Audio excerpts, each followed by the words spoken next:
يلا بينا نبتدي ان شاء الله باذن الله. المحاضره بتاعت النهارده ان شاء الله تكون سيشن لطيفه خفيفه، مش هنطول فيها قوي، هنقول فيها كل الداتا اللي احنا اتكلمنا عليها دلوقتي. هبدا اتكلم دلوقتي في البدايه شويه عن مجال فريلانس، مش بدون تعقيدات خالص، بكل بساطه اوضح شويه مفاهيم ومصطلحات بنسمعها كتير. بعد كده هنبتدي ناخد فقره كده فيها الاسئله، فبالتالي لو انت عندك اي سؤال او طرأ في بالك سؤال، او انت عندك كفيدباك سابق عن الفريلانس، عندك شويه اسئله عنه وعايز تعرفها، خليك بس دونها كده او اكتبها جنبك وخليها معاك، وهيكون في فقره للنقطه دي ان شاء الله. ومن بعد كده هبدا برضو اكمل لكم شويه حاجات تانية في نهايه المحاضره. المحاضره هتكون هنتكلم فيها في ايه بالظبط، عن ايه هو الفريلانس، وهنتكلم عن شويه حاجات عن المجالات اللي ممكن ادخل من خلالها لمجال فريلانس، الويب سايتس. وهنتكلم عن جزء اساسي ازاي انا ممكن ادخل لمجال فريلانس لو انا ما عنديش مهارات، او لو مهاراتي بسيطه جدا، او مش عايز اتعلم مهارات جديده. فهل ممكن الاقي عندي مهارات انا كنت اتعلمتها على مدار دراستي وعلى مدار الفتره اللي فاتت في حياتي، اقدر ادخل بيها المجال وهتكون مجزيه ليا وهتجيب لي مقابل مادي ولا لا؟ وهنتكلم كمان عن الاي اي وما يخص الاي اي، وهل هو حاجة وأداة قوية تفيدني في مجالي، ولا أداة تقضي على شغلي ومجالي أيا كان المجال بتاعي. فخلينا يلا بينا نبتدي. أنا يعني عرفت بنفسي، أنا قلت أنا عبد الله محسن، أنا طبيب بشري، طبيب امتياز مستشفى جامعة الأزهر. شغلانتي الأساسية دلوقتي أو الجوب تايتل بتاعي هو سيو سبيشالست وكونتنت كريتور، وفي فرق كبير ما بين كلمة كونتنت رايتر وكونتنت كريتور، ويعني ايه سيو سبيشالست، ويعني ايه التخصص ده، والكلام ده كله هتكلم عنه ان شاء الله باذن الله في السلايدز الجايه. عايزين نعدي الحاجات دي كلها، وعايز بس اقف عند السلايد اللي موجوده هنا دي. السلايد دي بتتكلم عن انت فين من مجال فريلانس دلوقتي. مجال فريلانس مجال قديم مش جديد، ودي ممكن تكون مفاجاه لناس كتير جدا من اللي موجودين هنا. مجال فريلانس مش مجال جديد، لان انا باجي في وقت من الاوقات لما بكون بعمل بوست على البيج، او بكلم الناس عن المجال، او بعمل سيشن، او بشوف اخبار الناس كده على جروبات الفيسبوك، بلاقي ان في ناس اصلا ما عندهاش، يعني مش عارفه يعني ايه فريلانس. فدايما يجي لي سؤال، هو يعني ايه فريلانس؟ هو ايه المجال اللي انت بتقدمه ده؟ هو ايه الحاجه دي؟ فهل دي حاجه جديده؟ لا، الحاجه دي مش جديده. كانت امتى بدايه المجال ده؟ لو جينا ناخد كده يعني كلام قديم شويه عن الفريلانس، لو جينا نعرف معناه بالعربي، معناه العمل الحر. فكلمه العمل الحر دي لو جينا كده على زمان، البطايق بتاع اهلنا زمان زمان خالص، ستينات وسبعينات او ثمانينات، او بقى يعني بعد ما بدا يكون في اي دي، فكل واحد في الاي دي بتاعه فيه الجوب تايتل بتاعه، في الاسم، انت والله بتشتغل عامل فانت عامل، انت طبيب فانت طبيب، مهندس، وهكذا. طب في ناس ما كانش عندها الحاجه دي، في ناس ما كانتش مسجله ان هي بتشتغل في اماكن معينه، في ناس عندها البيزنس الخاص بيها، فكان بيتكلم عليه بيتكتب له ايه؟ كان بيتكتب له صاحب اعمال حره. فعلى سبيل المثال انا اعرف ناس قرايبي كبار جدا في السن، بطاقته مكتوب فيها صاحب اعمال حره. على فكره هو صاحب اعمال حره ده هو ده مصطلح الفريلانس، ولكن اتغير على مدار الوقت وبقى اسمه فريلانس، وبقى على الانترنت وبقى اونلاين. فجينا في سنه 99 كان اول ويب سايت اتعمل، كان اسمه اي لانس، كان ويب سايت حد كده قرر، ناس قررت قالت لك والله الخدمات اللي بتتقدم على ارض الواقع، ما دام في تطور دلوقتي حاصل، بقى في كمبيوتر، بقى في انترنت، بقى في الكلام ده كله، طب ليه الحاجات دي ما تتقدمش اونلاين؟ خصوصا ان هي لو حاجه ممكن تتقدم في شكل سوفت او في شكل ديجيتال. فعملوا ويب سايت اسمه ايلانس. الايلانس ده بداوا ان هم يقدموا عليه الخدمات بتاعتهم، وكذلك يكون عليه العملاء اللي بتحتاج الخدمات دي. وبداوا بقى يكونوا فكره مجال فريلانس، الفريلانسر، الشخص اللي بيحتاج ان هو يقدم خدمه عشان ياخد مقابل مادي عليها، والشخص التاني اللي هو الكلاينت او العميل اللي بيحتاج الخدمه دي فبيدفع فلوس عشان ياخدها. فبداوا يجمعوهم اونلاين على موقع اسمه ايلانس، اللي اتحول بعد كده او حصل له ميرج مع موقع تاني، وتكون الموقع الشهير جدا بالنسبه لنا هو موقع ابورك. بدايه مصطلح فريلانسر ده مصطلح قديم جدا، خلي النقطه دي كده على جنب خالص. فبالتالي انا بتكلم عن ايه النهارده، او جاي اشرح لك ايه، او جاي اوجهك لايه؟ انا جاي اوجهك ان في مجال اوريدي موجود، استابليشد كده وقائم وموجود والناس بتشتغل فيه، اسمه مجال فريلانس. الناس بتتعلم مهارات، المهارات دي تقدر تقدمها عن بعد فبالتالي بتتعامل مع عملاء عن بعد، تعمل لها المهاره دي وتاخد مقابل مادي عليها. زي بالظبط لو انا كلمتك دلوقتي بكل بساطه على الواتساب وقلت لك ازيك عامل ايه، انا محتاج انك تعمل لي مثلا باوربوينت، عرض باوربوينت هقدمه في المحاضره او هشرحه في حته او زي اللي موجود قدامنا ده. هتقول لي والله ماشي، انا هعمل لك الباوربوينت ده وهاخد عليه مقابل مادي 10 جنيه، فانا هديك ال 10 جنيه واخد منك الباوربوينت. كده احنا فريلانسرز، كده احنا 100 100 وشغالين. هو ده المين كونسبت بتاع المجال. تمام. طيب انت لازم تحدد، لو انت حابب انك تدخل لمجال زي ده فتقدر من خلاله تشتغل من البيت، تشتغل من الموبايل بتاعك، تشتغل من اللابتوب بتاعك. فانت محتاج نفسك تحدد انت فين بالظبط من المجال، وعلى اساسه هتحتاج سكيلز ايه او مهارات ايه او معلومات ايه زياده تخليك تتقدم جوه المجال ده، وتبدا فعلا تلاقي المقابل المادي منه المجزي بالنسبه لك، واللي يعيشك واللي يخليك تقول اه والله انا المجال ده بالنسبه لي خلاص هو كافي، انا مش محتاج ان اروح ادور على وظيفه. اول حاجه يعني السلايد اللي قدامك دي، انت راجل بتبتدي على باب الله، ما تعرفش حاجه خالص عن الموضوع، لسه كل معلوماتك عنه ان في حاجه اسمها فريلانس، وداخل احضر محاضره دلوقتي هيتكلموا عن الفريلانس. طب ايه يا ابني الفريلانس ده؟ ما اعرفش والله، يعني ما عنديش معلومه. طيب رقم 2، ده شخص جرب. انت جربت يعني ايه؟ يعني انا مثلا سمعت ان في حاجه اسمها فريلانس، دخلت على جروبات الفيسبوك ولقيت ناس بتقول محتاج حد يكتب لي او يحول لي ملف من PDF لوورد، فدخلت وكلمت وتواصلت معاه وعملت، عرفت ان في موقع اسمه خمسات، جيت اجرب ان اسجل عليه، عرفت او ما عرفتش. فانت كده في النقطه رقم 2 دي. رقم 3، لا انا والله انا عملت موقع اكونت على موقع خمسات وموقع ابورك، وقدرت ان انا اخش واعرض خدماتي عليهم وخلاص الدنيا، يعني انا ايه في مستوى متقدم شويه. في حد بقى الرابع ده خلاص، ده راجل دخل على المواقع واشتغل وخد مقابل مادي. طب هو بيحضر السيشن النهارده ليه؟ لانه ممكن مثلا يسال في سؤال، انا والله اشتغلت كل حاجه بس مش عارف اسحب فلوسي، مش عارف استلم فلوسي من على المواقع دي. فبالتالي انت في حته من الحتت دي.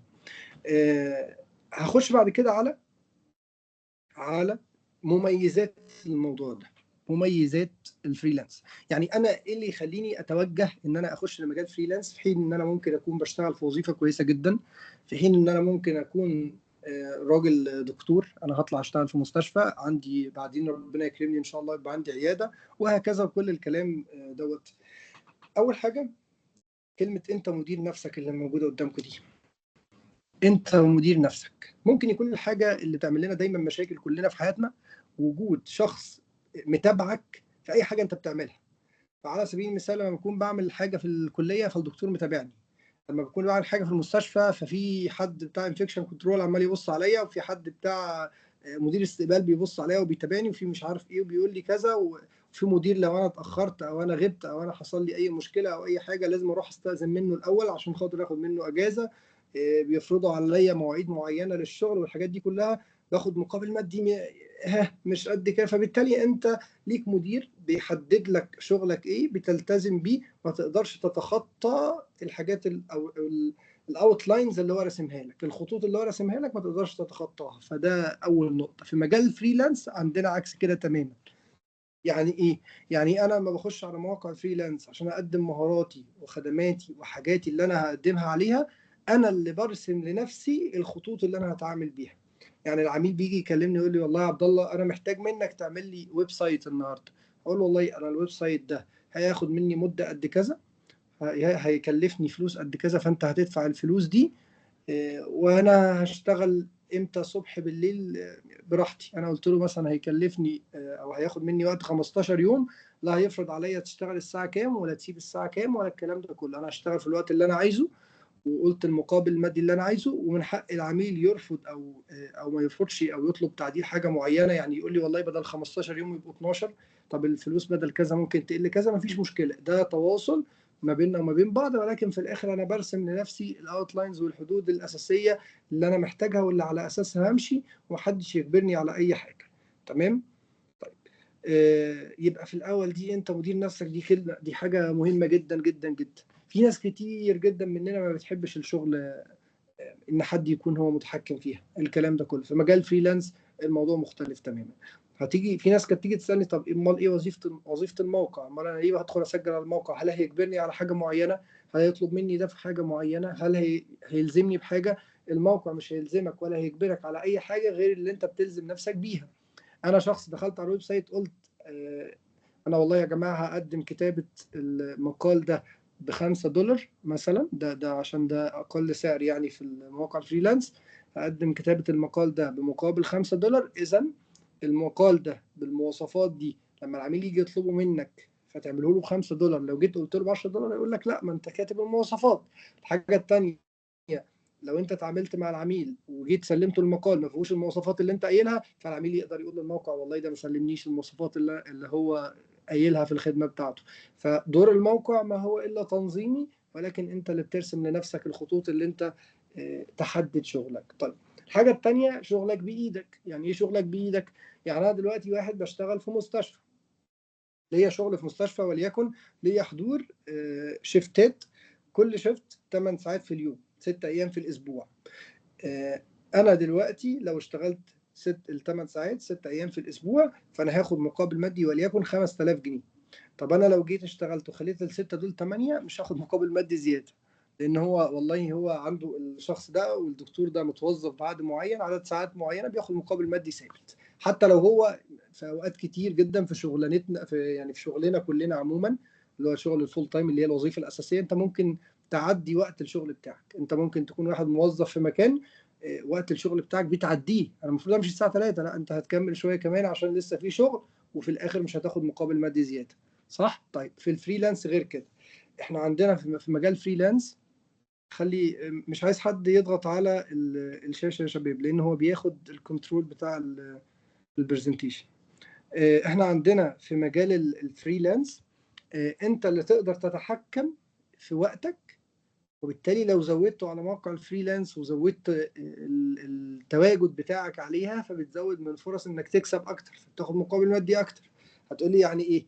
اقول لك يعني انا النهارده وليكن دخلت على موقع من مواقع الفريلانس، قدمت على خدمه معينه فجات لي، فالعميل ده طلب مني واتفق معايا وليكن اكتب له النهارده 10 مقالات ب $50.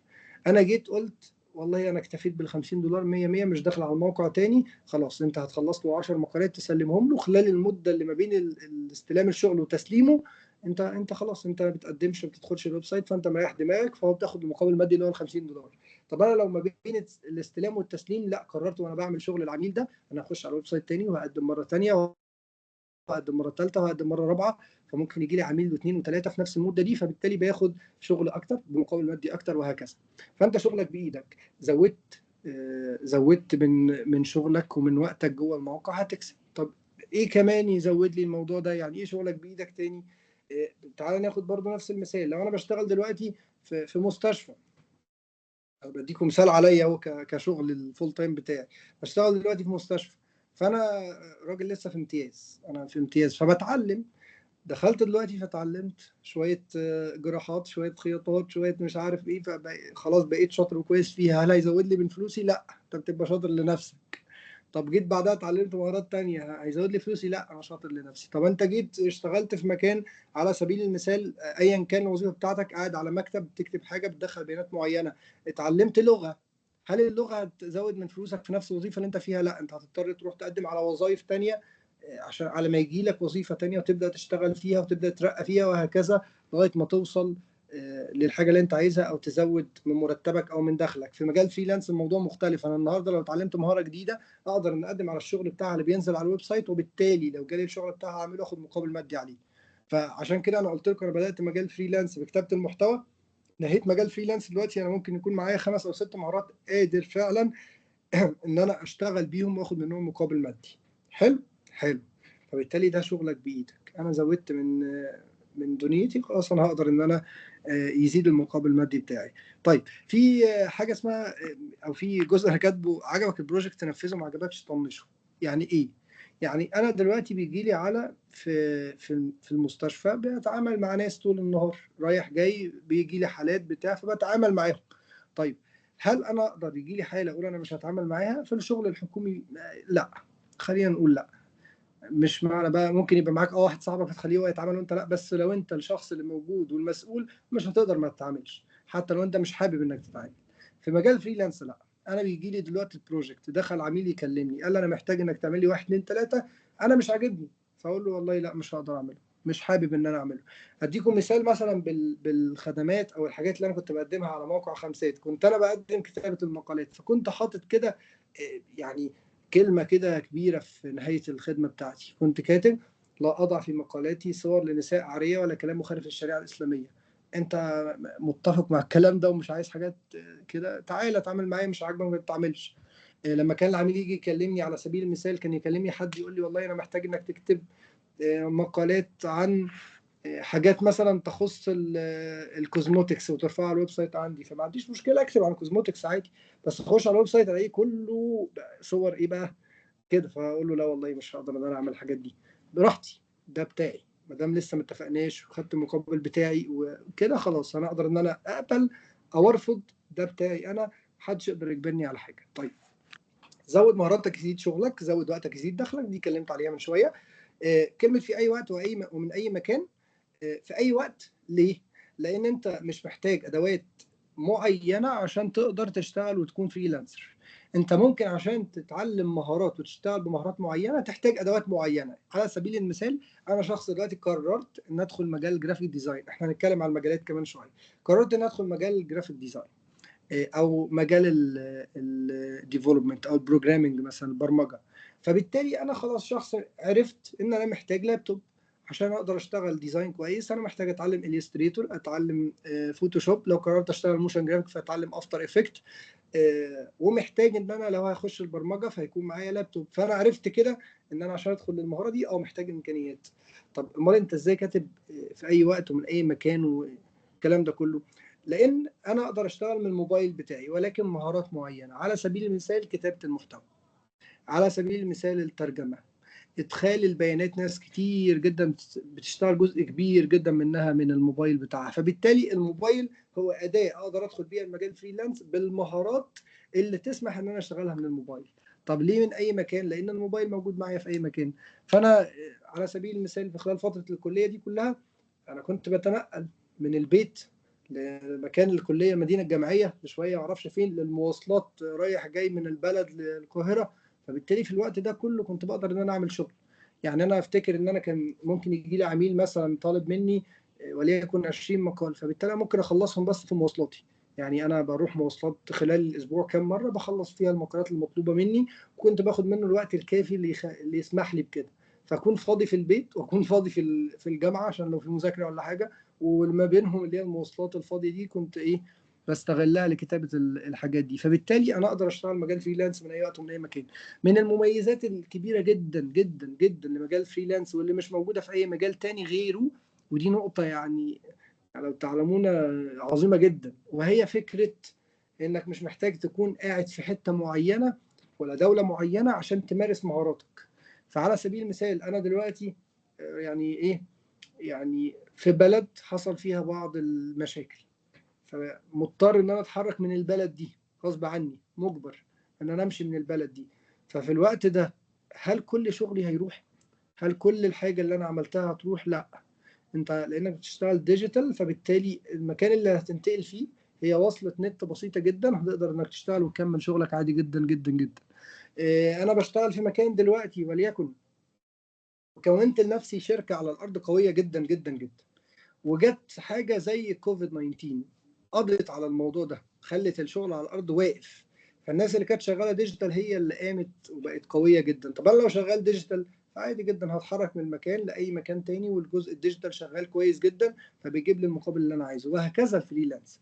انا دلوقتي عندي مهارات، عندي الاكونتات بتاعتي على الويب سايتس الخاصه بالفريلانس، فانا لو قاعد فين هقدر ان انا امارس المهاره بتاعتي. ده من الحاجات اللي كانت مريحه جدا مثلا بالنسبه لواحد زيي بيتحرك من مكان للتاني، بيقعد في مستشفى هنا شويه، بيقعد في البيت هنا شويه، بيسافر في حته تانية، يقدر من اي مكان ان هو يمارس الشغل بتاعه ايا كان المكان اللي انت فيه ما دام في موبايل في ايدك او اللابتوب بتاعك معاك، الانترنت موجود، خلاص اذا كل حاجه يعني شغاله معاك كويس انك تقدر انك تبدا شغلك. طيب فلوس كويسه وشغل ممتع. خلينا نتكلم الاول عن كلمه شغل ممتع.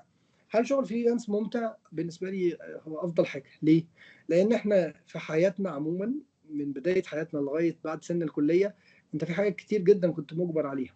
انت ممكن تكون واحد مثلا يا عم انا مش ما كانش في دماغي التعليم ده خالص، انا دماغي بيزنس، انا اقدر من البدايه كنت اشتغل واجيب وتجاره واكسب واعمل، مش بتاعي التعليم ده. طيب انت حد جيت في الثانويه جبت مجموع معين، سواء كنت مجبر او كنت بقى واخداك بقى الايه المجموع الكبير انك تدخل حاجه معينه، حسيت بعدين مش مناسبه ليك. في الفريلانس الموضوع مش كده. الموضوع في الفريلانس انا بحدد دلوقتي مهاره عندي ميول ليها. على سبيل المثال حد هو حسه الفني كويس جدا، يحب يستخدم الكمبيوتر كويس جدا، فده يشتغل جرافيك ديزاينر يبقى كويس ويبقى مبسوط ويبقى مرتاح وبيعمل بروجكتس وبياخد وقت طويل جدا، وفي نفس الوقت هو مرتاح ومبسوط ومية مية وزي الفل. حد بيحب بقى دماغه بقى حسابيه وقويه ومش عارف يشتغل في الداتا اناليسز، يشتغل في البروجرامينج، فبالتالي انت بتشتغل الحاجه اللي انت بتقرر انك تشتغلها. ممكن تكون في وقت من الاوقات عشان تدخل المجال وتبقى قوي فيه بتتعلم مره واثنين وثلاثه، لكن بعدين بتكمل في المهاره الاساسيه والشغل اللي انت حابه انك تكمل فيه. طب فلوس كويسه هل ده حقيقي؟ لان مثلا اقل بروجكت على اقل موقع اللي اسمه خمسات، وهو اتسمى خمسات من اسمه كده، الخدمه فيه ب$5، فهو ب$5. يعني احنا بنكتب المقاله حوالي 700 800 كلمه، خلينا نقول 1000 كلمه ب$5 على موقع فريلانس. $5 لو بنتكلم على مصر هنا انت بتتكلم في 250 جنيه. انت فعليا ما فيش حد في مصر بيكتب مقاله بالسعر ده غير على موقع فريلانس. اتعامل مع اي حد على جروبات الفيسبوك هتلاقيه بيكتب ال1000 كلمه ب50 جنيه 60 جنيه، التاني ب5 اضعاف. فرق ليه؟ لانك بتتعامل على ويب سايت على سكيل اعلى شويه، بتتعامل مع عملاء مش من مصر كلهم.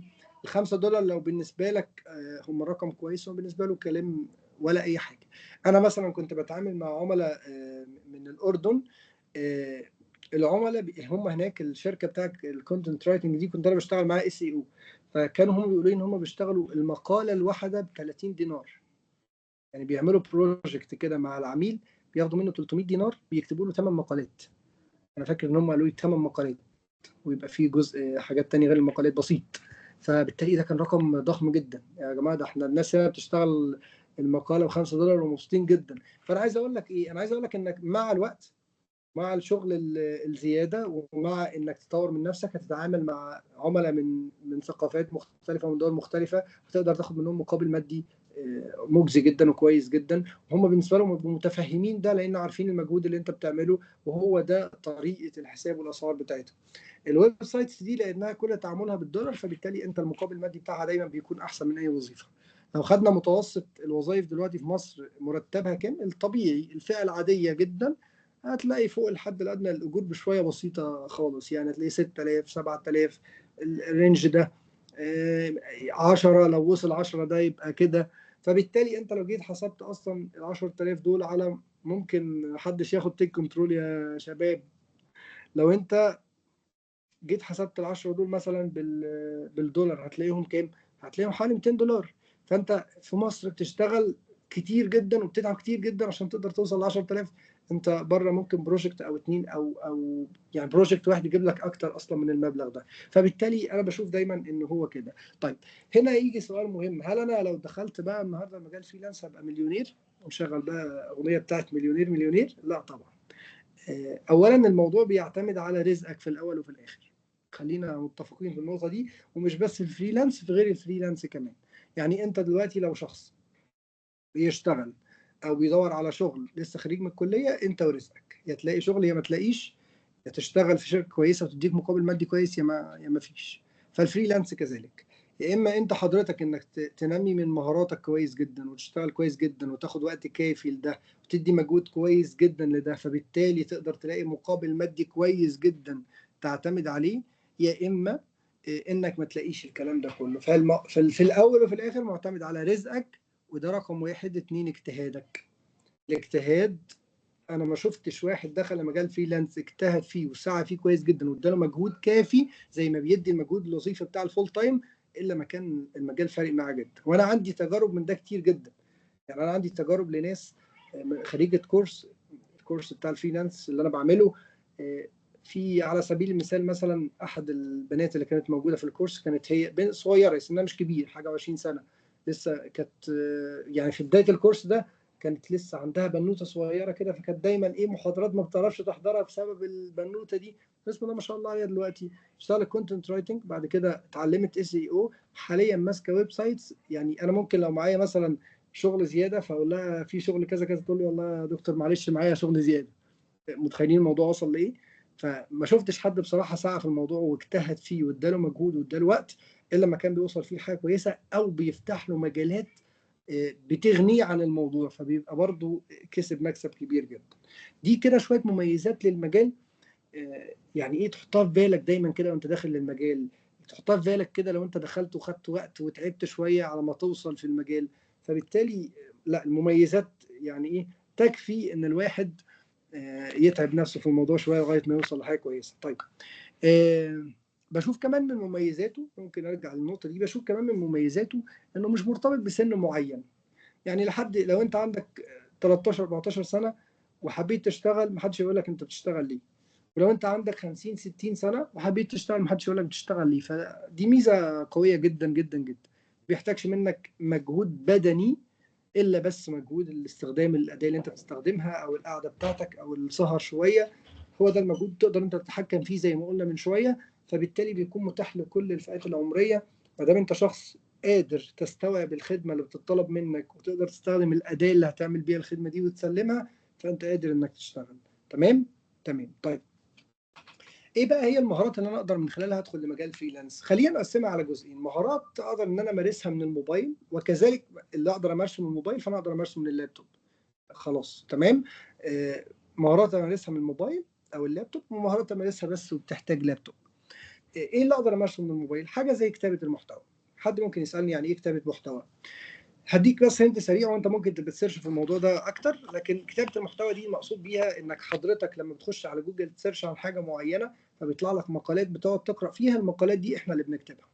دي اسمها كتابه المقالات المتوافقه مع الاس اي او السيو رايتنج.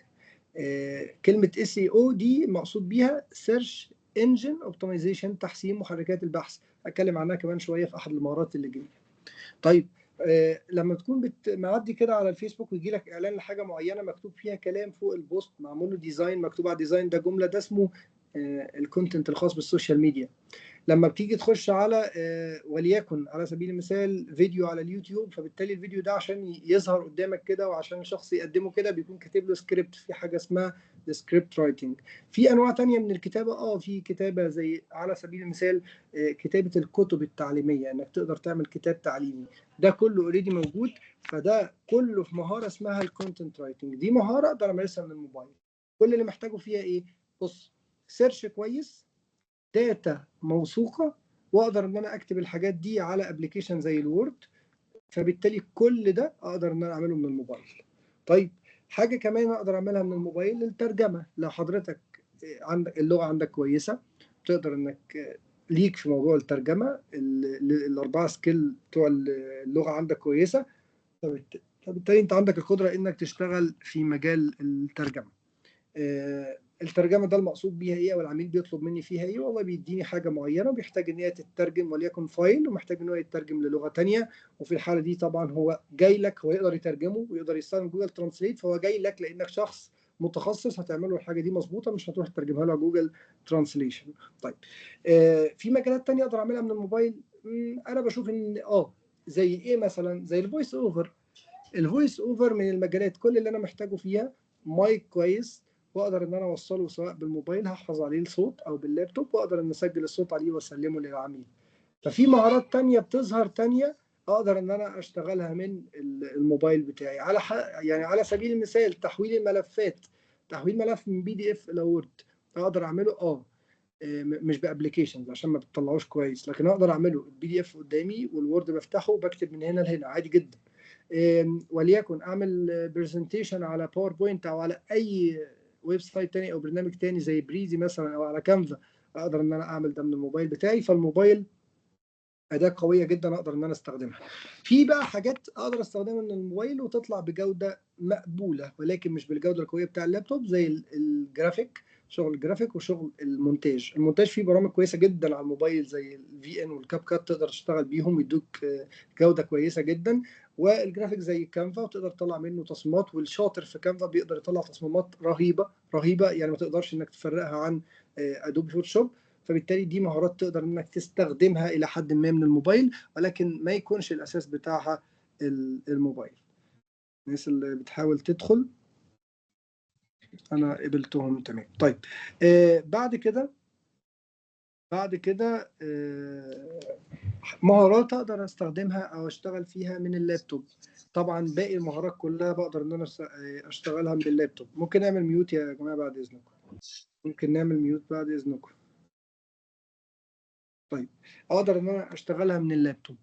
زي ايه؟ كل بقى المهارات الباقيه زي الجرافيك ديزاين كمهاره اساسيه محتاجه اللابتوب، ومحتاجه لابتوب بامكانيات معينه عشان اقدر اشغل برامج، واقدر اشغل برامج الريندر مثلا. لو انا هشتغل برامج ريندر الناس بتوع هندسه و3 دي ماكس واوتوكاد والكلام ده كله، فبالتالي ده برضو محتاج لابتوب. الشغل البرمجه بيحتاج لابتوب.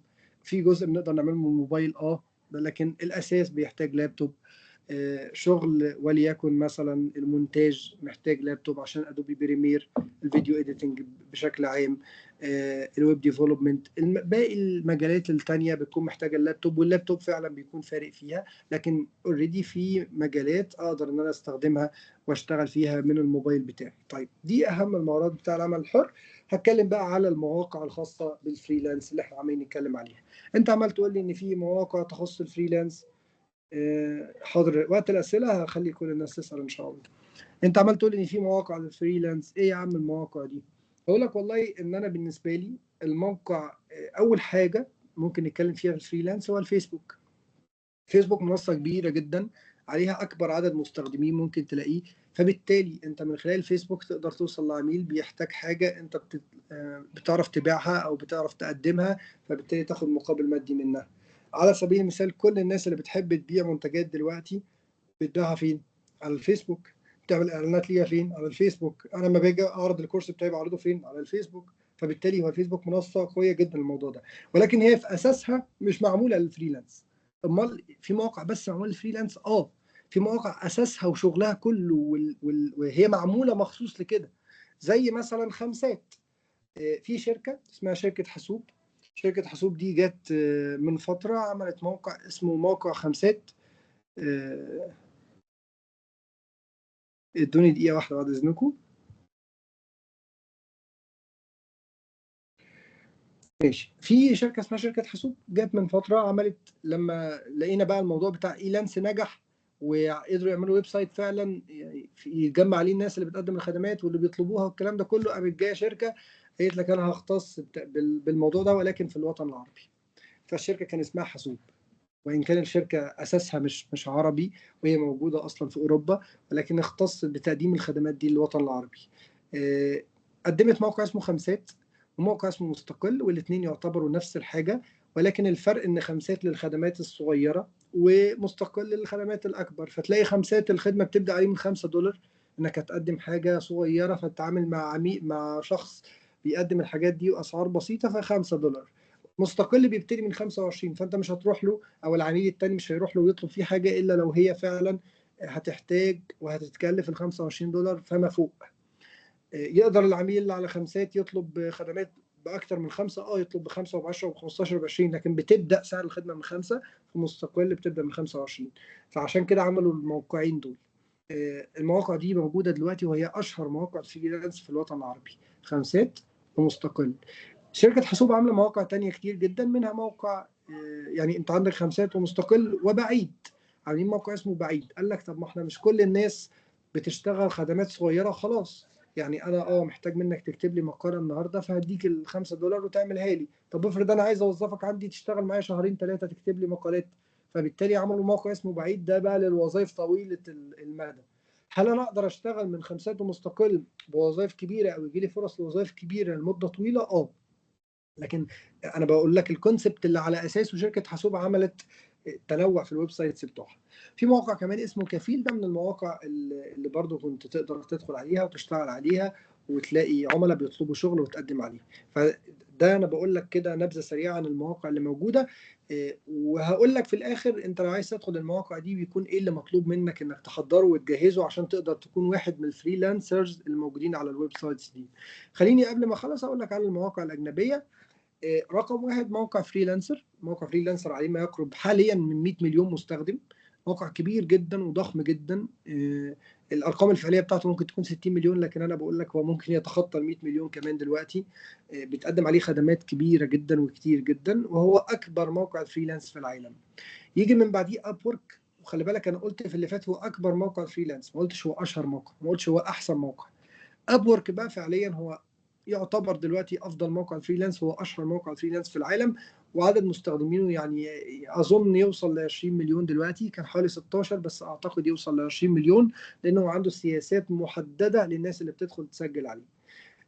المواقع دي هي مواقع عالميه بيدخل عليها كل الناس، عرب وغير عرب، فبالتالي المنافسه عليها بتكون قويه جدا. وفي الجزء لما اجي اتكلم عن انا لما احب ادخل للمواقع دي ادخل للعربي والانجليزي هكلمك على النقطه دي.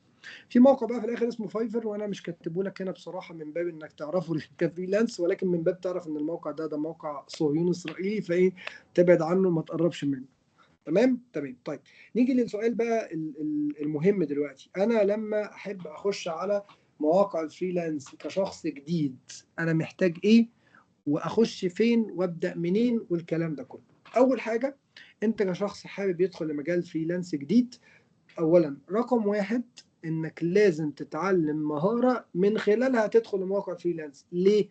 لانك لما تيجي تسجل على موقع من المواقع دي بيطلب منك تعمل بورتفوليو. بورتفوليو ده يعني معرض اعمال ليك، فبالتالي معرض اعمال من مهاره بقدمها. فما تجيش تقول لي انا هخش النهارده اجرب خمسات، ما فيش الكلام ده. انت مش داخل تعمل اكونت على الفيسبوك تعدي على الجروبات، ما ينفعش، مش مالوش لازمه اللي انت بتعمله. تمام تمام. طيب آه يبقى انا رقم واحد محتاج ان انا اتعلم مهاره كويسه جدا. رقم اتنين محتاج اتعلم مواقع الفريلانس. ليه؟ يعني ايه اتعلم مواقع الفريلانس؟ هو مش انا مجرد هخش اعمل اكونت عليه خلاص اشتغل؟ هقول لك لا. المواقع دي كل موقع ليه سياسات وليه قواعد. لو انت مش عارف القواعد دي فانت هتخش على موقع تسجل هتلاقي بيقابلك مشاكل كل شويه في التسجيل بتاعك. يعني انا عشان اخش الموقع زي خمسات، ناخد يعني كيس كده بموقع خمسات، فانا محتاج ان اخش اسجل على شركه حاسوب. بعد ما اسجل على حاسوب هدخل على موقع خمسات. بص بقى، هملى بياناتي وهحط البيانات الاساسيه من الاسم والصوره ورقم التليفون، واعمل حاجه اسمها فيريفيكيشن يعني تاكيد الاكونت بتاعي عشان الموقع يبقى متاكد ان انا شخص حقيقي، مش اي حد بيعمل كل شويه اكونت جديد. فباكد الموضوع ده ازاي؟ باكده بالبطاقه او الاي دي بتاعي. بعد كده بعمل كده، خلصت الاكونت حلو، انت عملت اكونت كده كانك بالظبط ايه، حابب تفتح وليكن عايز تفتح دلوقتي اجانس عربيات، فاشتريت المكان حلو، او فين العربيات. فبالتالي لازم تعمل بقى حاجه اسمها بروتفوليو، تكون بروتفوليو على الويب سايتس دي. تخش على الويب سايت وتعمل بروتفوليو وتضيف عليه نماذج اعمال سابقه للمهاره اللي انت بتقدمها. هنا يجي لي سؤالين. اول سؤال، اعمل ده ازاي؟ ده بقى على حسب القواعد الخاصه بكل ويب سايت، ممكن تتشرح في محاضره كامله لويب سايت واحد. الحاجه الثانيه انك محتاج يكون عندك شغل سابق. هتقولي طب اعمله ازاي وانا ما اشتغلتش قبل كده؟ هقول لك اعمل كانك اشتغلت. يعني انا على سبيل المثال لما جيت ابدا في كتابه المحتوى، انا بعرف اشتغل كتابه محتوى كويس جدا، وانا مستني العميل يجي يطلب مني حاجه واعملها له عشان اروح اقدمها لحد؟ لا. كأن انا طلبت من نفسي وقلت انا محتاج اعمل مقال دلوقتي عن كذا كذا كذا، ورحت عملت المقال ده، والمقال ده ظبطته كويس جدا، وبعدين رفعته كمعرض اعمال ليا على الويب سايت. الويب سايت ما بيقوليش انت عملت ده لمين، هو ليه ان انا عملت شغل سابق، والعميل ليه يدخل يبص على الشغل يعجبه يطلب مني. ما عندوش مشكله بقى انا عملته لوحدي عملته لحد، الكلام ده كله ما يفرقش معايا. فبالتالي كده انت محتاج تتعلم مهاره كويس جدا جدا جدا. تمام. رقم اتنين، تدخل للويب سايت تتسجل عليها. رقم ثلاثة، تعمل بورتفوليو قوي. رقم أربعة، تكون عارف هتتعامل ازاي مع العملاء. يعني ايه؟ يعني انا دلوقتي هتعامل مع عملاء كتير جدا بثقافات مختلفة، فلازم اكون عارف مين اللي ممكن يكون بينصب عليا، ازاي اضمن حقوقي جوه الموقع، ازاي ما يحصلش نصب، ما يضيعش عليا فلوسي، الويب سايت ما يكونش واقف قصادي، يبقى واقف دايما معايا. كلها تريكات بتاخدها كده ايه وبتتعلمها. بعد كده تتعلم بقى، طب انا اشتغلت وجالي العميل وخدت فلوسي، الفلوس على الموقع اجيبها ازاي؟ تتعلم بقى طرق سحب الفلوس بتاعتك، سواء كان باي بال، تربطه ازاي، بايونير، الحاجات الخاصه دي، ايه افضل فيزا بنكيه في مصر تقدر انك تربطها بالويب سايتس او بباي بال عشان تسحب فلوسك. ده كله فيما يخص تعلم مواقع الفريلانس. يجي حد يسالني يقول لي دلوقتي طب انت رايك لو انا هدخل دلوقتي ادخل لويب سايت، اول حاجه اتعلم مهاره او اكتر؟ انا رايي لو انت معاك مهاره قويه زي البرمجه، زي الجرافيك ديزاين، زي المونتاج، اتعلم مهاره واحده واشتغل بيها وما عندكش اي مشكله خالص. طب هتتعلم مهارات بسيطة، حاجة زي كتابة المحتوى حتى لو تتخصص فيها زي الترجمة، لا، محتاج يكون عندك مهارات تانية تزود من فرصك في الشغل. طيب، يبقى دي النقطة الأولانية. هل لو أنا اتعلمت أكتر من مهارة مع بعض، عشان دي كلها أسئلة كانت بتجيلي، عشان لو طرقت يعني على حد، لو اتعلمت أكتر من مهارة مع بعض ده هيشتتني؟ أنا بشوف لا.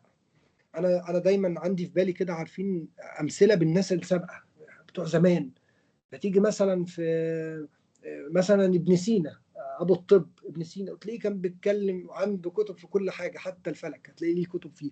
فانت يا عم كنت في الطب، ايه اللي خلاك تدخل في كده؟ وكتبه هنا فيها كلام حلو جدا وكويس ويستدلوا بيه، وكتبه هنا كويسه جدا ويستدلوا بيها. وكذلك في العصور الاسلاميه كلها هتلاقي كل الناس كانت بتتكلم. هتلاقي مثلا حد بيتكلم في الطب وفي نفس الوقت وبيتكلم في الشرع وبيتكلم في كذا، ودارس ده ودارس ده ودارس ده، يتكلم في علم الحديث ويتكلم في التفسير ودارس ده ودارس ده. طب ايه؟ هو عنده القدره لكده وانت عندك القدره لكده، تقدر تتعلم مهاره واثنين وثلاثه واربعه وخمسه. بس الفكره في تنظيم وقتك الكافي اللي يخليك تقدر تتعلم المهارات دي وتبقى كويس فيها. والمهم انك كل مهاره تتعلمها تتقنها، يعني توصل فيها لحد الاتقان، فبالتالي هتقدر انك تشتغل بيها. الموضوع ده مش المقصود بيه ان اروح النهارده اقول انا اتعلم برمجه وجرافيك ديزاين، ما ينفعش. ليه؟ مهارتين كبار هيحتاجوا وقت كبير جدا، يحتاجوا مجهود كتير، ففي واحده هتيجي على حساب واحده. لكن اقدر اتعلم مهاره كبيره مع مهاره صغيره. اقدر اكون بشتغل جرافيك ديزاين وبعرف اكتب كونتنت، بكتب محتوى كويس. اقدر اتعلم برمجه وبشتغل كونتنت. في بقى مجال كمان كده في المهارات، معلش عشان نسيت اقوله، في المهارات هناك اسمه الاس اي او اللي انا كنت اتكلمت عليه، اللي انا قلت لكم انا سيو سبيشالست.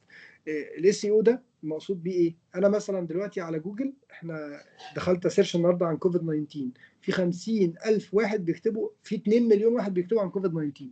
ليه؟ في واحد بيظهر في الاول خالص، واحد بيظهر في الاخر خالص، في واحد ما بيظهرش في الصفحه الاولى، بيظهر في الصفحه العاشره في السيرش. ليه؟ عشان حاجه اسمها الاس اي او، ان جوجل حط قواعد معينه، الويب سايت اللي ملتزم بالقواعد دي اكتر بيتصدر البحث.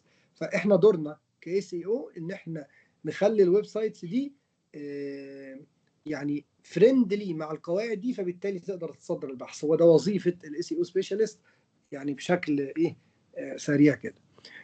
فبالتالي نرجع بقى للنقطه بتاعتنا الاساسيه تاني. فانا اقدر اتعلم اكتر من مهاره. طيب، تنصحني اخش المواقع العربيه ولا الاجنبيه؟ لا، اخش المواقع العربيه الاول. ليه؟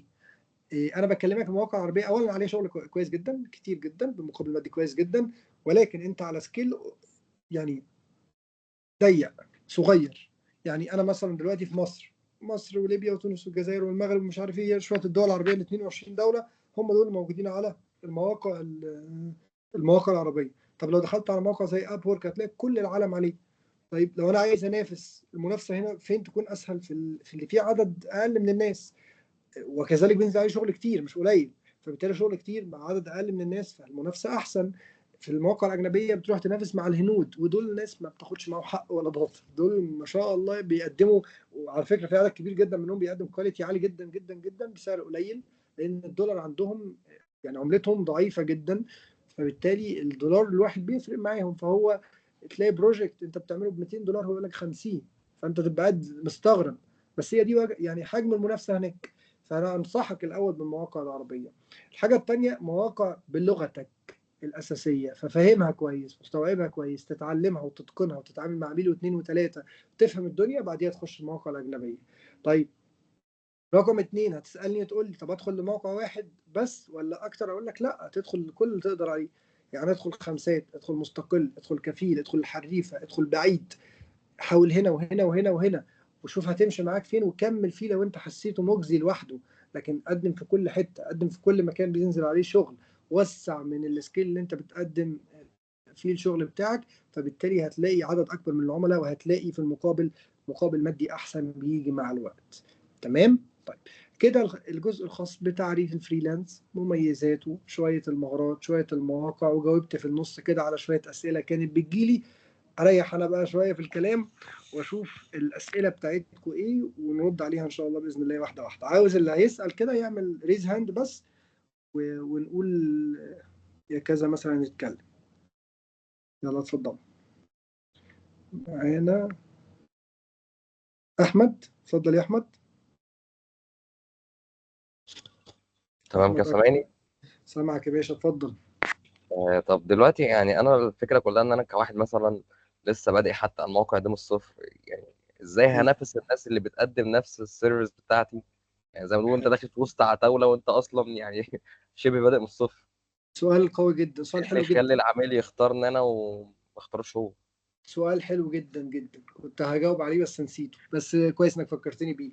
انا يا جماعه دلوقتي دخلت الويب سايت النهارده، انا راجل كعبد الله بقالي 5 6 سنين في مواقع الفريلانس، وليا بورتفوليو قوي جدا وليا اكونت قوي واخد تقييم 5 من 5 وبايع خدمات ورتبه بائع مميز اعلى رتبه على الموقع وبقدم كتابه المقالات. وانت راجل داخل النهارده على باب الله خالص، ما عنديش اي حاجه غير الاكونت عليه البورتفوليو بتاعي، لكن لا عندي تقييم ولا عندي عملاء اشتروا مني ولا عندي اي حاجه. ننافس بعض ازاي؟ اقول لك بطريقتين. اول حاجه وهتشوفها لما تخش الموقع الفريلانس، في ناس بتخش تدور على اللي بيقدموا خدمات جداد، الباعة الجدد. ليه؟ عشان بيقدر ياخد منه سعر قليل، فبيدور دايما على بورتفوليو قوي ويخش يتكلم مع صاحبه فياخد منه مقابل مادي اقل. حلو، دي النقطة الأولانية. فبننافس مع بعض في السعر، لأن أنا كعبد الله أنا مش هقبل دلوقتي. أنا لما حد يجي يطلب مني مثلا كتابة مقال 1000 كلمة ب5 دولار ما بقبلوش. أنا باخد بروجكتس كده، آخد 10 مقالات بسعر معين وما بقبلش أقل من ال1000 كلمة ب5 دولار.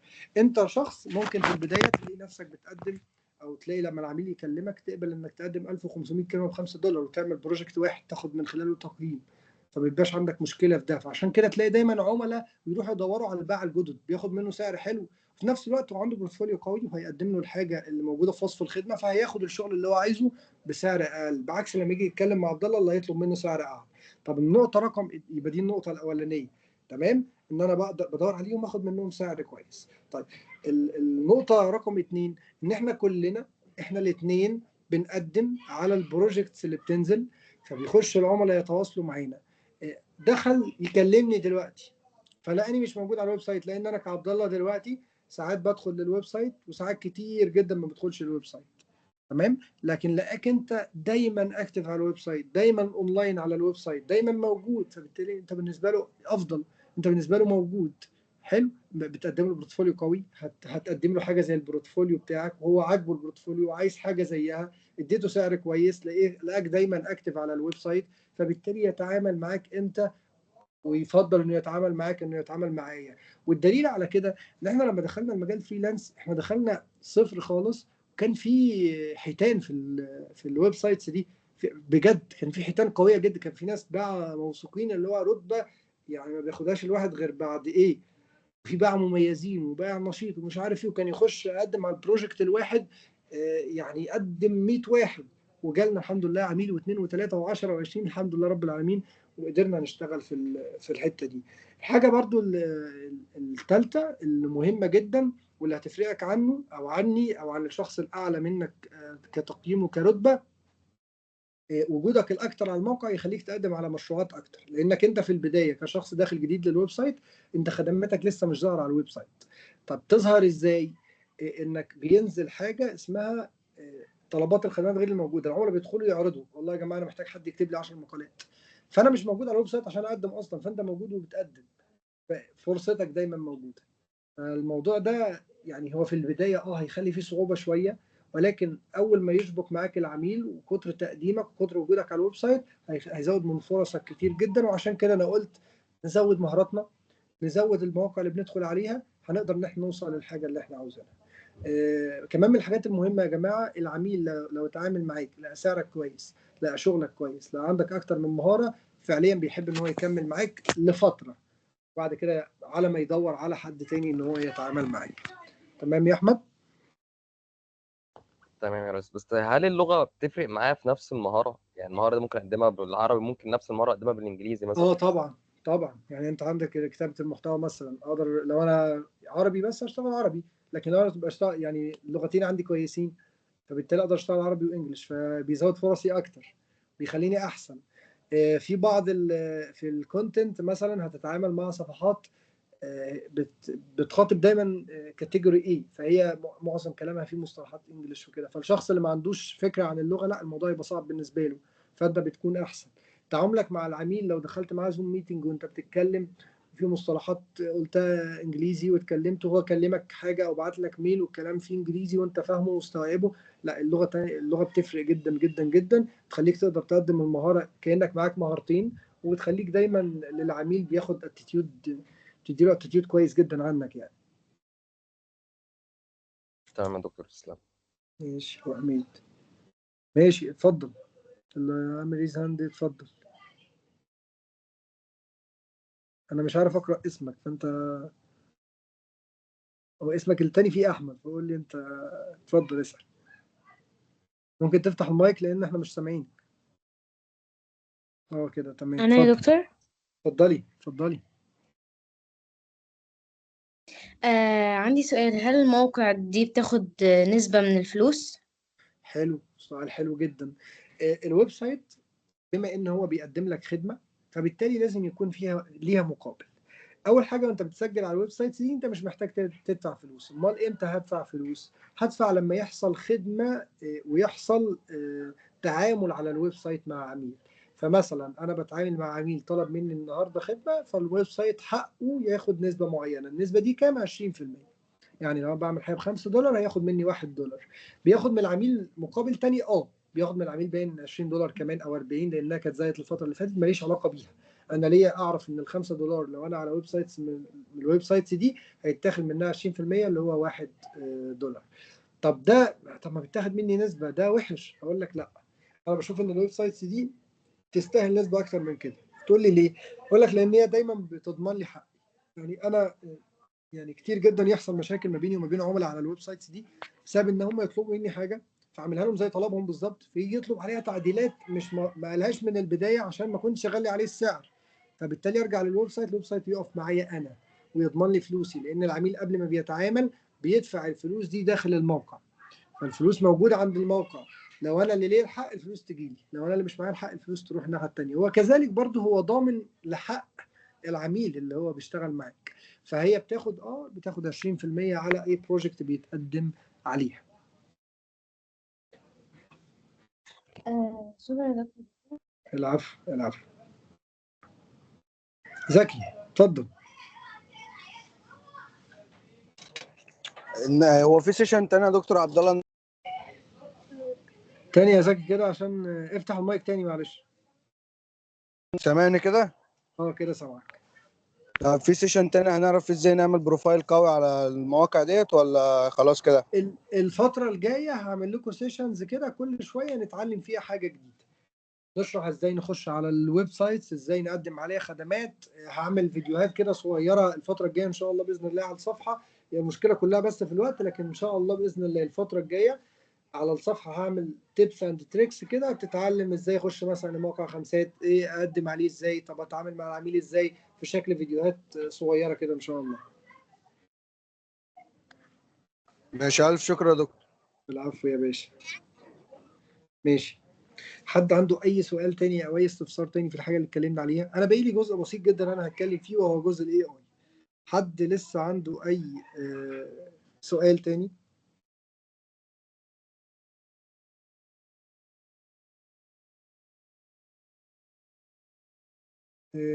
اتفضلي اسالي.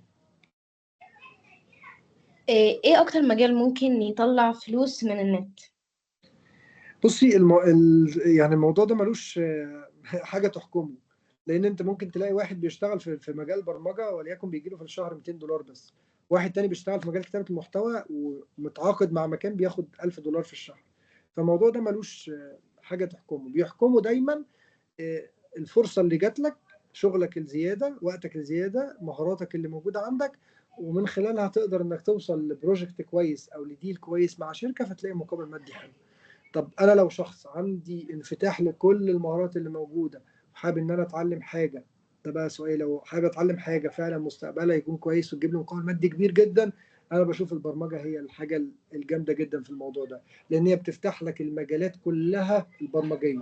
فهتخش المجال البرمجه، مجال بناء المواقع، بناء الابلكيشنز، الاي اي، فهتلاقيها فرق معاك جدا وليها مستقبل ان شاء الله.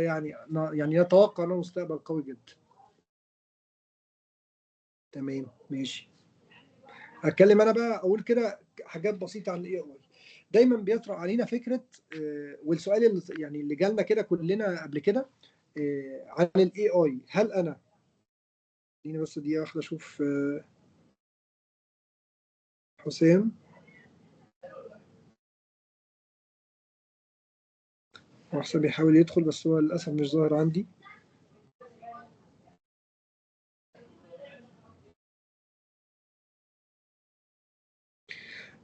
طيب، مجال الاي اي في بدايه ظهور الاي اي طلع علينا ناس بقى قالوا كتير جدا ان الاي اي هيقضي على فرص شغل كتير جدا، هيقضي على وظائف كتير جدا.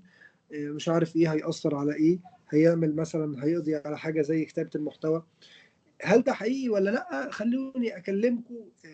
يعني احنا لما بنتكلم دايما بالادله الموضوع بيكون احسن. يعني واحد زي عبد الله يقول لك والله ده مش هيقضي، واحد زي احمد يقول لك ده يقضي. طب اسمع عبد الله ولا احمد؟ تعالى نشوف الدليل. اول حاجه، مع بدايه ظهور تشات جي بي تي كل الناس قالت ان كتابه المحتوى هيتقضي عليها، لان تشات جي بي تي بيكتب محتوى. انا اقدر اقول له اكتب لي مقال عن كذا يكتبه. هل ده حقيقي؟ هقول لك لا، و100% لا. ليه؟ لان عندنا حاجه في جوجل زي ما في حاجه اسمها اختبار اقتباس، نعرف الكونتنت ده مقتبس من مكان او مسروق من مكان او لا. في حاجه اسمها انتي تشات جي بي تي. جوجل عامله حاجه اسمها انتي تشات جي بي تي، لان طريقه الصياغه بتاعت الماشين.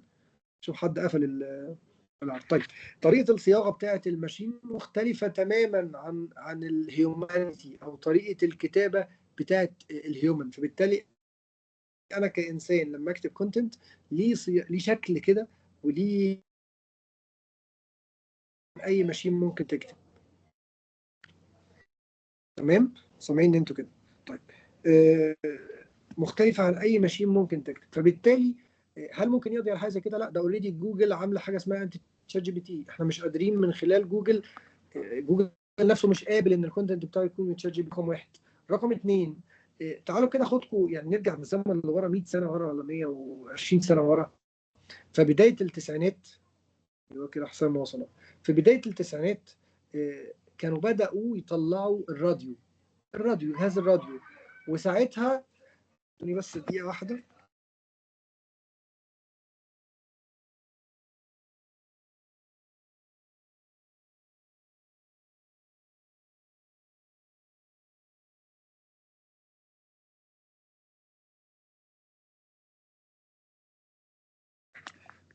عذرا. في بدايه التسعينات، خلينا نكمله. في بدايه التسعينات بدا يظهر الراديو. مع ظهور الراديو هم قالوا كده، يعني اللي اخترعوا الراديو ساعتها قال لك خلاص احنا العلم دلوقتي هينتشر انتشار قوي جدا. العلم هيكون في كل بيت، هنقدر نوصل حاجات كتير جدا للبيوت، لان احنا عندنا القدره ان احنا ننقل الحاجه في المعلومات والداتا في شكل مسموع. من بعديها بفتره بسيطه جدا، هم ما قدروش يعني اوريدي يحصل ده. يعني من بعديها بفتره بسيطه طلع التلفزيون. بعديها اعتقد ب 20 سنه 30 سنه طلع التلفزيون. ساعتها اقول لك بس احنا هننقل بقى الداتا والعلم ده لكل بيت، صوت وصوره. فخلاص، ما انت عايز ايه اكتر من كده؟ عندك حاجه هتفتح التلفزيون في البيت هيجيب لك المعلومات اللي انت عايز تعرفها كلها. طب استخدامنا للراديو كان ايه؟ تلاقيك واخده مشغل عليه اذاعه القران الكريم، وده حاجه كويسه جدا.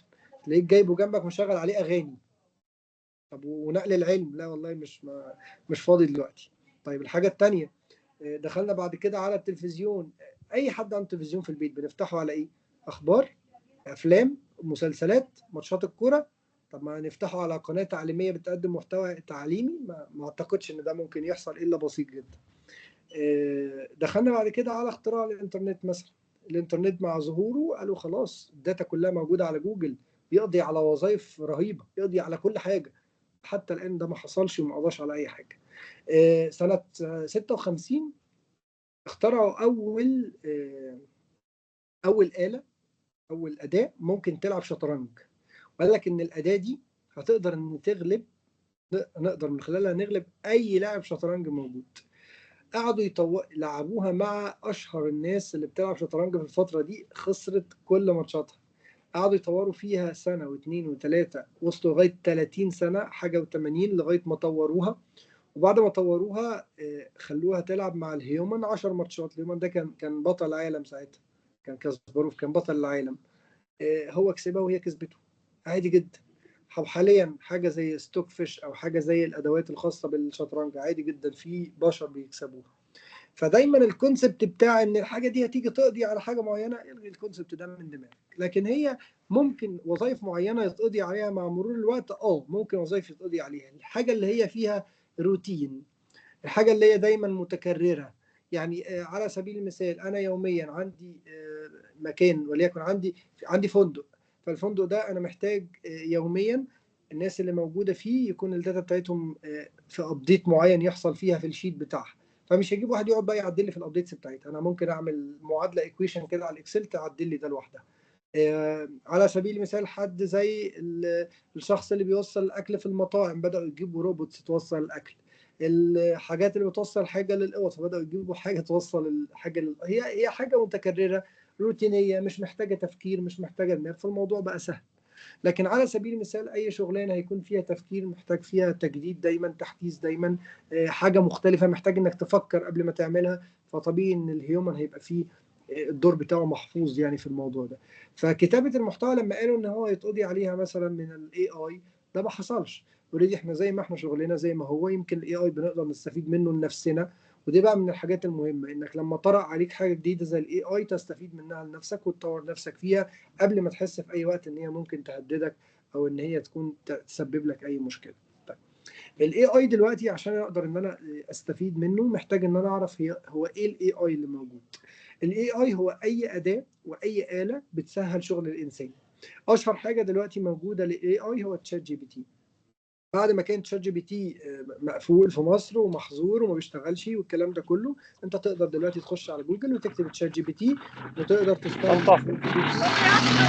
وتقدر تستخدم تشات جي بي تي بكل سهوله. تقدر تشترك في تشات جي بي تي 4 او اللي هو اعلى فيرجن نازل من تشات جي بي تي، وتقدر انك تستخدمه وتشوف الفيديوهات، تكلمه زي الفيديوهات اللي بتشوفها على الفيسبوك. واحد بيكلمه وبيطلب منه حاجه معينه فبيعملها له، بيطلب منه انه يعلمه انجليزي فبيساعده يعلمه انجليزي، يتكلم معاه في موضوع معين فيكلمه فيه، يشرح له منهج معين او يعمل له ريفيجن سريع فيعمل له. فانت دورك دلوقتي انك تستخدم الادوات دي بما يناسب وظيفتك اللي بتقدمها او شغلك اللي بتقدمه. لو هتسهل عليك الموضوع ده، لو هتيسروا عليك، لو هتساعدك انك تعمل الحاجات دي في وقت اقل. بعد ما كنت بكتب انا المقال وليكن بياخد مني يوم، فاقدر اكتبه دلوقتي في ساعتين. ليه؟ لان اقدر اجيب داتا من تشات جي بي تي، اقدر اجيب داتا بمصادرها على فكره من تشات جي بي تي، اقدر نخلي تشات جي بي تي يعمل لي اعاده صياغه لحاجه معينه وبعد كده اغير الصياغه عشان ما تبانش ان هي ماشين رايتنج يعني، وهكذا. فالاي اي حاليا هو توجه عالمي ليه. عايزك الكلام اللي فات ده كله عشان تستبعد فكره ان الاي اي ده ممكن في وقت من الاوقات انه يضرك، ما دام انت شخص بيجتهد دايما، بيتعلم دايما، مواكب للحاجات والتحديثات اللي عماله تحصل. لو وقفت في مكانك في اي حاجه، مش حتى الاي اي، اي حاجه هتعدي عليك وهتعديك. فدي نقطه تاخد بالك منها. تمام. طيب عشان يعني انا مثلا لو عايز ادخل لمجال يخص الاي اي الفتره الجايه، فممكن اعمل ايه؟ فانا عايز اقول لك ان الاي اي داخل في كل حاجه. لو انت شخص بيشتغل عروض تقديميه على باوربوينت، الاي اي موجود فيها. لو بتشتغل على كجرافيك ديزاين، فالاي اي شغال. تقدر تخش على حاجه زي ميد جيرني، البوت بتاع ميد جيرني، وتجيب منه ديزاينز معينه وتضيفها للتصميمات بتاعتك. بتشتغل في الكونتنت رايتنج، فتشات جي بي تي مش هيأثر معاك في اي حاجه. بتشتغل في اي مجال ايا كان هو ايه، تحاول دايما تتعلم اساليبه والحاجات المتوفره ليه بتسهل من شغلك وتستخدمها. البوتس دلوقتي وحاجات زي تشات جي بي تي بنقدر نعمل منها بوستات للسوشيال ميديا ونجدولها وننزلها ومش عارف ايه، كله من خلال البوت بس. فالحاجات دي مهمة جدا تاخد بالك منها، مهم جدا تطلع عليها، مهم اي تحديث وابديت جديد تكون دايما بتبص عليه وبتروح له. ما ينفعش انك تكون واقف في مكانك وتفترض خلاص ان هي مش هتضرك. لا، هي هتضرك لو انت فضلت واقف في مكانك. لو هتعرف معلومات عن الحاجه من باب انك تأمن أضرارها، فده كافي جدا إنك تعرف المعلومات عنها. يعني أنا مش شرط دلوقتي أعرف معلومات عن تشات جي بي تي عشان أستخدم تشات جي بي تي، لكن لازم أعرف معلومات عنه عشان أأمن أي أضرار ليه، عشان أحدد فعلا هو تشات جي بي تي ممكن في وقت من الأوقات يضرني أو يكون ضدي في حاجة معينة، يمنع ليا شغل معين، يقلل من فرصي، ولا لأ، ولا كل الكلام اللي بيتقال ده حاجة تانية خالص. فده من الحاجات، أو ده الكلام اللي كنت عايز أقوله عن ال AI. وفي نقطة أخيرة هتكلم أنا فيها، بس ممكن ياخد إسراء غالبا عندك سؤال، فلو عندك سؤال هاخده وبعد كده هكمل أنا الكلام بتاعي. اتفضلي، ممكن تفتح المايك. السلام عليكم. وعليكم السلام عليكم. السلام. عليكم السلام ورحمة الله وبركاته. أنا مدرسة فرنساوي لجميع المراحل، كنت عايزة أدرس وأترجم أونلاين على موقع لينكد إن. كنت حلو. عايزة سي في محترف، يعني إيه المحتوى اللي هيخلي أي حد يدخل يشوف السي في بتاعي وينجذب للشغل اللي معايا؟ وغير كده أنا هكتبه باللغة العربية والفرنسية، ولا هو عشان يكون يعني مفهوم لجميع الدول؟ بس كنت عايزاه يجذب العميل. إيه اللي ممكن أعمله أو أكتبه يعني عشان العميل يختارني بسهولة؟ طيب، بصي، أول حاجة لينكدين ده منصة للبروجكتس الطويلة شوية. يعني أنا مش هروح على لينكدين عشان أروح أتعامل مع واحد أعمل معاه بروجكت بسيط، لا، تبقى دايما بروجكتس كبيرة. سؤالك الأساسي، أنا دلوقتي عايز أعمل سي في احترافي، أعمله إزاي؟ أنا عندي على القناة على اليوتيوب كنت مستضيف حد من الناس القوية جدا في عمل السيفيهات، وتقدري تسمعي الفيديو ده. ممكن تفكروني كده على الجروب، ابعت لكم اللينك بتاعه، تسمعي الفيديو ده. الفيديو ده هيخليكي عندك القدره انك تكتبي سي في كويس. السؤال الثاني، اعمله عربي وفرنساوي ولا اعمله ايه؟ تعمليه طبعا عربي، تعمليه فرنساوي عشان دول اللغتين الاساسيين اللي انت هتشتغلي بيهم، وتعمليه انجليزي عشان دي اللغه الاساسيه للعالم كله، فما فيش خلاف ان احنا نعمله انجليزي. فيتعمل عربي، يتعمل انجلش، يتعمل سواء بقى يتعمل فرنساوي او ما يتعملش، ده مش ضروري. انا بشوف ده مش ضروري. طب يتعمل عربي وانجليزي؟ انا بشوف لغتك الام الاساسيه تعملي بيها السي في بتاعك، واللغه الانجليزيه لان هو الاساسي دلوقتي كخدمه انت بتقدميها ليها تخص الترجمه، فاللغه الانجليزيه دي مهمه جدا جدا جدا. ازاي بقى اعمل بروفايل احترافي على لينكدين وازاي اتعامل عليه والكلام ده كله؟ انا بشوف ان لينكدين ليه شرح وافي جدا على اليوتيوب، بعكس مثلا مواقع الفريلانس. لا، لينكدين ليه شرح وافي جدا على اليوتيوب، ليه كورسات نقدر نسمعها، نقدر من خلالها ندخل للمجال ده، نقدر نعرف نتعامل ازاي، الشركات بتطلب ايه وبتحتاج ايه، فيما عدا السي في. يعني السي في انت هتتعلميه اوريدي من الفيديو اللي هتسمعيه، وهتعرفي الشركات بتقيم على اي اساس، لكن انت تبقى عارفه لينكدين نفسه بيشتغل ازاي. ففي على اليوتيوب فيديوهات كتير جدا هتفيدك في النقطه دي يا استاذ اسراء. ماشي. طيب، اكمل بقى النقطه الاخيره اللي انا كنت عايز اتكلم فيها، عشان برضه يعني انا مش عايز اطول يعني عليكم اكتر من كده. كان نقطه زي البروجكت اللي انا بعته على الجروب الواتساب، اللي هو واحد كان محتاج جلسه فضفضه واستشارات. فالسؤال هنا، هو انا اقدر ادخل بمهارات عندي لمجال فريلانس من غير ما اتعلم مهارات جديده؟ زي مثلا زي استخدام الوورد، استخدام الباوربوينت. ممكن يكون كلنا كطلبه عدينا بالمراحل في المرحله الجامعيه، عملنا بروجكتس على الوورد، عملنا بروجكتس على الباوربوينت. في ناس كتير جدا مننا عملت ده، فاقدر اعمله. الحاجه الثانيه، ممكن في مجال تخصصي، انا مثلا في مجالي في الصحه النفسيه، اقدر ان انا ادخل لمجالي على مواقع الفريلانس واقدم حاجه زي الجلسات الاستشارات اللي هم بيطلبوها دي، اقدر ان انا اعمل كده. ممكن في مجالي ليه علاقه بالكمبيوتر، فمش محتاج ان اتعلم مهاره جديده، انا بعرف استخدم الاكسل بشكل كويس، اقدر ان أنا ادخل بيه لمجال فريلانس. فبالتالي التسويق مثلا، المهارات التسويقيه، وان اخد منتج معين واسوق له، ده موجود على موقع الفريلانس برضو. فبالتالي انا في مهارات ممكن الاقيها على مواقع الفريلانس اقدر ان انا اعملها. طب انا ادخل بيها لوحدها بس؟ لا طبعا. يعني ما تجيش تقول لي والله انا داخل عشان اعمل ايه، لو حد محتاج استشاره، محتاج بتاع، ما هتلاقي بس قليل، فمش ده اللي هتعتمد عليه كدخل اساسي ليك. ممكن تخليها حاجه جانبيه كده، يعني ايه، بتريح فيها شويه. لكن انت لو عايز تعمل ده فعلا، فبجانب المهاره الاساسيه اللي هتتعلمها وتدخل بيها لمجال فريلانس، لو نزل اي بروجكت من دول تقدر انك تقدم عليه، يقدر ان يجي لك من خلاله شغل، تقدر انك تشتغله. لكن انك تعتمد عليه لوحده لا. على فكره احنا كان بيعدي علينا يعني انا عدى عليا في وقت من الاوقات في موقع خمسات ايام كوفيد وايام بابجي، لعبه بابجي، كان حد طالب يعدي ليفلز في بابجي، حد طالب ان بروجكت كده محتاج حد يعدي ليفلز في بابجي عندي. وحاطط مقابل مادي للموضوع ده، تقدر انك تعمله ايا كان ده صح او مش صح، ده حرام او حلال، عشان دي نقطه تانية ممكن نتكلم فيها، بس الموضوع ده اوريدي موجود. فتخلي دايما عندك المهاره الاساسيه اللي داخل بيها الويب سايتس، واللي عليها الطلب واللي عليها الشغل، واللي لما حد يجي يسالك انت بتشتغل ايه تقول انا بشتغل كذا، فبالتالي دي قيمه كده حلوه. بعد كده انا عندي المهارات التانية اللي بضيفها من مهاراتي الاساسيه اللي موجوده عندي.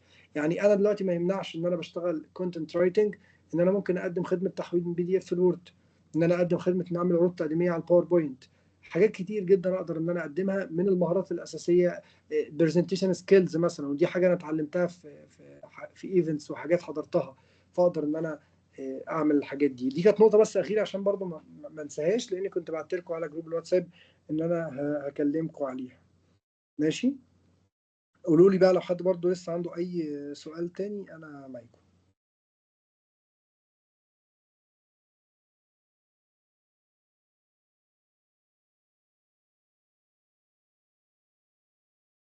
كله تمام؟ طيب حلو جدا. عشان بقى ما اطولش عليكم، يعني احنا كده يعتبر خدنا ايه، فكره عن مجال فريلانس. قادر انت دلوقتي تحدد او تقعد مع نفسك وتحدد انا ايه المهارات اللي انا ممكن اتعلمها. انا عرفت الويب سايتس اللي انا محتاج ادخل عليها. ممكن مع الفتره الجايه ان شاء الله نعمل سيشنز ثانيه نعلم فيها الحاجات دي، او حد تاني هيقرر يدخل على اليوتيوب، او حد تاني هيقرر يخش للكورسز فبالتالي يتعلم منها. فخلال الفتره الجايه بقى هنبدا نتكلم عن الحاجات دي. لكن انت دلوقتي قادر انك تحدد وتفهم مجال فريلانس ده هو مجال مفيد ليك ولا لا، فبالتالي مناسب انك تدخله ولا لا. يا عم انا هفضل في شغلي. الحاجة التانية لو هتدخله هتدور على أفضل مهارة ممكن تبدأ إنك تتعلمها وتشتغلها. رقم 3 أنت عارف إنك هتدخل لمواقع الفريلانس العربية وتبدأ بيها على طول. وفي الحالة دي أنت كده معاك الطريق اللي أنت المفروض تمشي عليه دلوقتي. في كل حتة بقى الطريق ده فيه محطات، محطة تعلم المهارة، محطة تعلم المواقع، محطة مثلا التعامل مع العملاء واستلام الفلوس بتاعتك. هتعدي بكل محطة من دول وتدور على المكان اللي هتتعلمها منه، فبالتالي تقدر انك توصل لنهايه المكان ده. ولما توصل لنهايته انت بيكون معاك بيزنس شغال. يعني انا بشوف دلوقتي ان الاكونت بتاعي على مواقع الفريلانس هو بيزنس، اقدر ان انا اشتغل عليه في اي وقت انا محتاج، وبالتالي يجيب لي مقابل مادي. طب انا مش فاضي دلوقتي بسيبه، هو بيزنس اوريدي موجود معايا شغال. وهكذا اي حد شغال كفريلانسر على مواقع الفريلانس. واتمنى تكون المحاضره دي كانت مفيده ليكم، او وجهتكم لحاجه، او وضحت لكم حاجات معينه كنتم محتاجينها. ولو اي حد يحتاج اي حاجه في اي وقت يقدر ان هو يبعت لي او يكتب على الجروب، وان شاء الله باذن الله نرد عليه. ماشي، سبحانك اللهم وبحمدك، نشهد ان لا اله الا انت، نستغفرك ونتوب اليك.